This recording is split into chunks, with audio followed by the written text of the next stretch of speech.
నమస్తే, welcome back to Suman TV. Bharat టెక్కీలకు Trump shock. 2027 వరకు నో H1B వీసా. మరి డాలర్ డ్రీమ్ సంగతి ఏంటి? బార్డర్లో అరెస్టులు, ఇల్లీగల్ ఇమిగ్రెంట్స్ ని అలర్ట్ చేస్తున్నాడు ట్రంప్ గవర్నమెంట్. మరి సోషల్ మీడియా అకౌంట్స్ ని ఓపెన్ గా పెట్టండి అని చెప్తున్నాడు, సోషల్ మీడియా వెట్టింగ్ అని చెప్తున్నాడు. అసలు ఏంటి ట్రంప్ ఏం చేయబోతున్నాడు? వీసా ఉన్న వాళ్ళు కూడా అమెరికా రావద్దు అంటున్నాడు. డిపెండెంట్ వీసా పైన ఉన్న వాళ్ళని కూడా తిరిగి పంపే యోచనలో ట్రంప్ ఉన్నాడు. మరి ఇప్పుడు విదేశాలు వెళ్ళి చదువుకోవాలనుకునే మన విద్యార్థుల సంగతి ఏంటి? వాళ్ళ భవిష్యత్తు ఏంటి?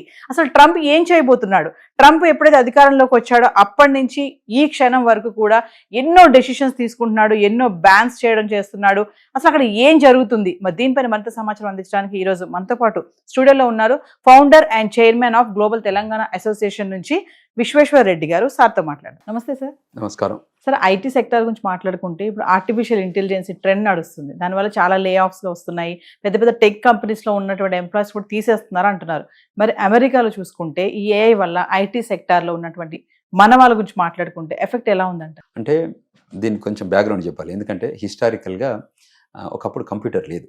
కంప్యూటర్ లేనప్పుడు కంప్యూటర్ వస్తే మన జాబులను వెళ్ళిపోతాయి అనుకోలేదు.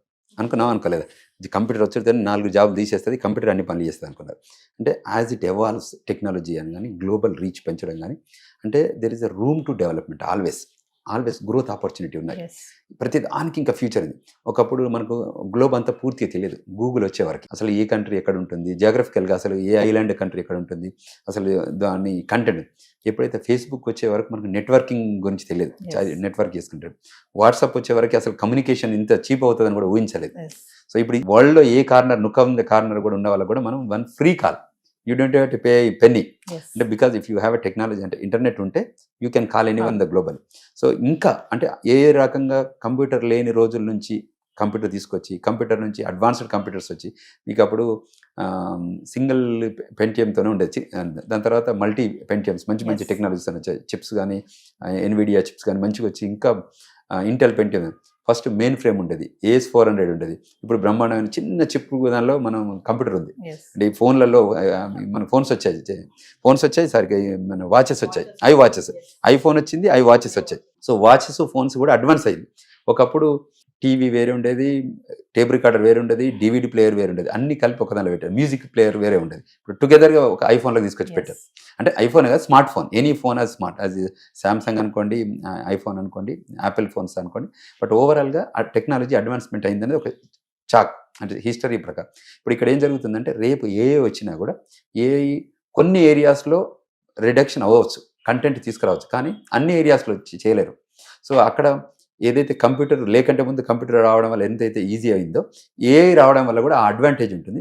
కంటెంట్ అంటే ష్రింకని కంటెంట్ను వ్యాస్టీ ఆఫ్ ఎన్సైక్లోపీడియాని చిన్న ష్రింక్ చేసి మనకి ఇస్తుంది ఏఐ అనేది. సో అన్ని క్వశ్చన్స్ అన్ని కంపైల్ చేసి ఒకటి మనం రెగ్యులర్ గూగుల్ వర్సెస్ ఏఐ గూగుల్తో మనకి జెమినీతో బాగా ఇది వస్తుంది కదా. సో ఆ అడ్వాంటేజెస్ ఉంటాయి, అడ్వాన్స్మెంట్ ఉంటుంది.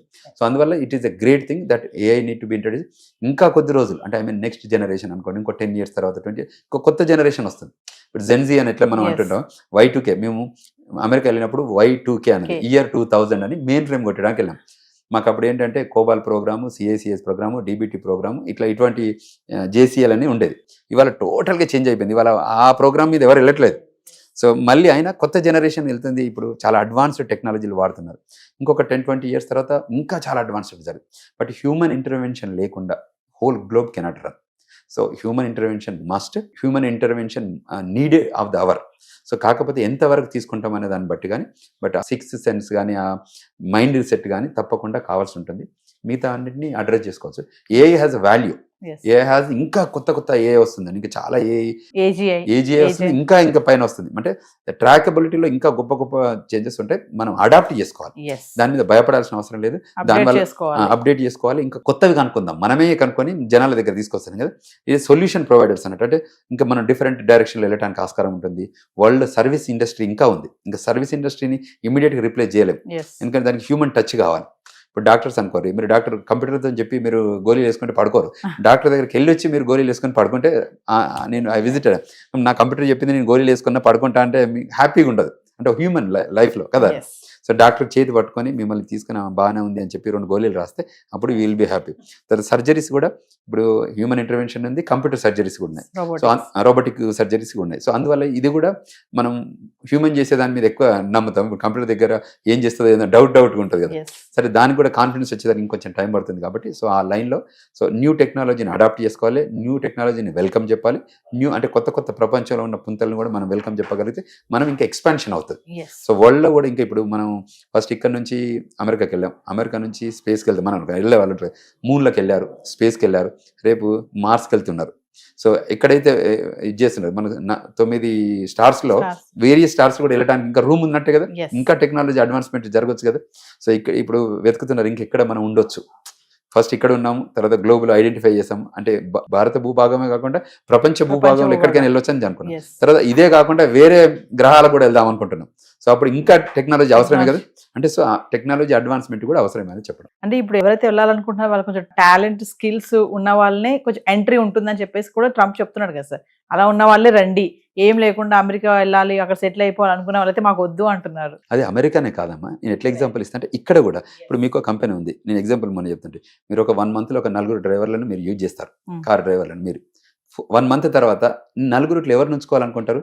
మంచి డ్రైవర్ని ఉంచుకోవాలనుకుంటారు. నెక్స్ట్ మీరు 1 ఇయర్ ఆయనకి జాబ్ ఇవ్వాలనుకున్నప్పుడు ఎవరి 4 చూజ్ చేసి ఒకరు పిక్ చేసుకుంటారు.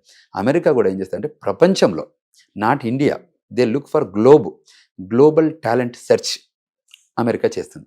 మీ దగ్గర టాలెంట్ ఉందని వాళ్ళు గుర్తించారు అనుకోండి, మీకు EB1 ఇచ్చి గ్రీన్ కార్డ్ ఇస్తారు. మీ దగ్గర మా కంట్రీకి సపోర్ట్ కావాలని అనుకున్న రోజు మీకు సిటిజన్షిప్ కూడా ఇస్తారు. ఇప్పుడు ఆర్మీలో పనిచేసే చాలా మంది ఇండియన్స్ కూడా direct they got the US citizenship.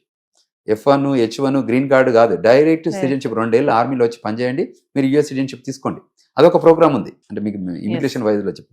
అంటే కంట్రీ ఎప్పుడైనా ఆర్ హ్యూమన్, మనమైనా మన కంపెనీ అయినా, మనం ఎటువంటి పీపుల్, టాలెంటెడ్ పీపుల్ ఉంచుకోవాలనుకుంటాం. సో ఆ టాలెంట్ సెర్చ్లో ఉన్న వాళ్ళే మనకు ఆర్గనైజేషన్ గ్రో పైకి లిఫ్ట్ చేయడానికి ఆస్కారం. ఇవాళ గూగుల్ ఉంది, CEO ఎవరు?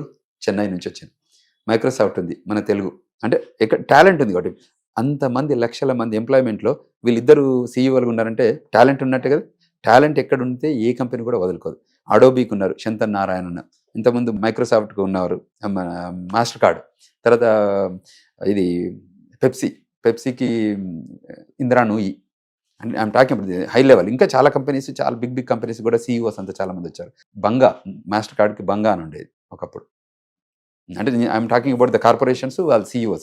అంటే టాలెంట్ను వదులుకోవడానికి లేదా, ఈ ప్రోగ్రామ్ చేంజెస్ అయింది కదా, మన CEO ఇండియన్ ఉన్నాడు పీకేద్దామని తీసేద్దామని ఆలోచన రాదు కదా. అంటే ప్రోగ్రాంలో 100% టాలెంట్ ఉంటే ఏ కంట్రీ కూడా వదులుకోదు. ఈ మధ్య ట్రావెల్ చేసాం కొన్ని కరేబియన్ ఐలాండ్స్, తర్వాత సౌత్ అమెరికా ట్రావెల్ చేసాం ఇమిగ్రేషన్ మీటింగ్లో కానివ్వండి, తర్వాత గ్లోబల్ NRIs, నేను గ్లోబల్ తెలంగాణ అసోసియేషన్ ద్వారా వెళ్ళడం జరిగింది. అందులో వెళ్తే ఒక ఐలాండ్ కంట్రీ చెప్తాను మీకు ఎగ్జాంపుల్. క్యూరాసావ్ అనే ఐలాండ్ ఉంటుంది. It is the Netherland Antilles. అంటే గ్లోబల్లో మీరు ఎప్పుడైనా యూట్యూబ్లో గ్లోబల్లో చెక్ చేస్తే ఆ ఐలాండ్ గురించి చెప్తుంది. అది నెదర్లాండ్ యాంటిల్లా, అరూబా, బానైర్, క్యూరాసావ్. ఈ క్యూరాసావ్ ఐలాండ్ అనేది చాలా చిన్న ఐలాండ్, గూగుల్ మ్యాప్లో చూస్తే మీకు. అక్కడ నేను మార్నింగ్ హాస్పిటాలిటీ ఇండస్ట్రీలో ఒక హోటల్లో బ్రేక్ఫాస్ట్ తింటూ చెక్ చేస్తుంటే ఒక ఆయన చామన ఛాయగా కనబడ్డాడు. నేను అనుకున్నాను ఇది ఏదో ఇండియన్ క్యాండిడేట్ అనుకున్నాను. ఐలాండ్ ఏంటి అందులో ఇటువంటి, నేను అనుకున్నానంటే సౌత్ అమెరికా అనుకున్నాను ఫస్ట్. తర్వాత ఏమనుకున్నానంటే సౌత్ అమెరికా కాదు, మేబీ ఇండియన్ అనుకుని నేను అడిగాను, ఆర్ యూ ఫ్రమ్ ఇండియా అని. అంటే ఎస్ ఐఎమ్ ఫ్రమ్ ఇండియా అన్నారు. ఓ వావ్ నైస్ అనుకున్నా. తర్వాత ఆర్ యూ ఫ్రమ్, చూస్తే కొంచెం చామన్ ఛాయ్ ఉంటే ఏమనుకున్నాను, ఆర్ యూ ఫ్రమ్ తమిళనాడు అని. టిపికల్ అంటే స్టెప్ బై స్టెప్ వస్తున్నాను. అంటే no I'm not from Tamil Nadu, I'm from Andhra Pradesh అన్నారు. అబ్బో తెలుగు కదా. సరే తెలుగులో లాంగ్వేజ్ దించి తెలుగులో మాట్లాడడం మొదలుపెట్టాను. సో ఆంధ్రప్రదేశ్లో ఎక్కడ అన్నాడు, అంటే ఐఎమ్ ఫ్రమ్ తెలంగాణ అన్నాడు. ఓ ఆంధ్రప్రదేశ్ నుంచి కూడా తెలంగాణకు వచ్చారా, సరే నైస్. తెలంగాణలో ఎక్కడ అని అడిగాను. ఐఎమ్ ఫ్రమ్ జగిత్యాల అన్నాడు. నా ఫీజు ఎగిరిపోయింది. అక్కడ ఒక నిమిషం పాజ్ అయిపోయాం. ఎక్కడ జగిత్యాల జిల్లా, ఎక్కడ వరల్డ్ ఒక నెదర్లాండ్ యాంటీలా ఉన్న క్యూరాసావ్లో ఒక హాస్పిటాలిటీ ఇండస్ట్రీలో ఉన్నారు.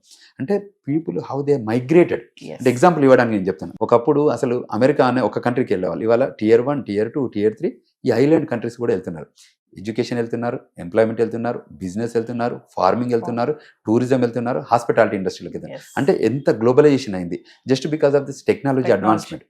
అంటే people are not sitting at their hometown, they are perceiving global opportunities, not local, not national, గ్లోబల్లో ఏ ఉంటే వాళ్ళకి నచ్చింది.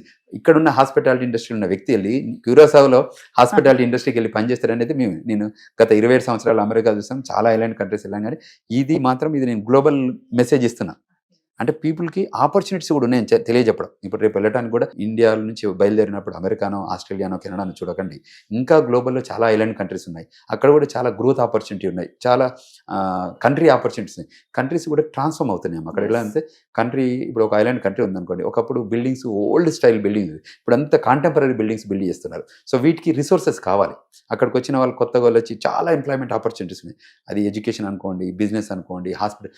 మేము ఒక 3 ఐలాండ్ కంట్రీస్కి వెళ్ళాం. అక్కడ మన మెడికల్ కాలేజెస్ పెట్టారు, owned by our Telugu people. Medical colleges in Caribbean islands. So I visited there medical colleges. You are so impressed that is there setting.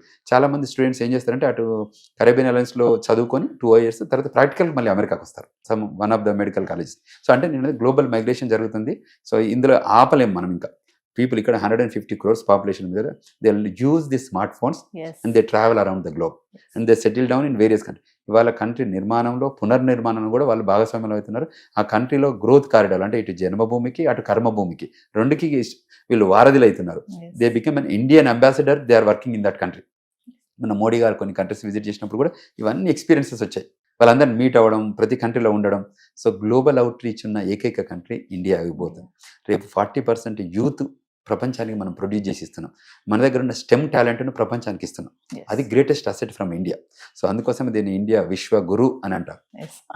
Thank you sir. Thank you.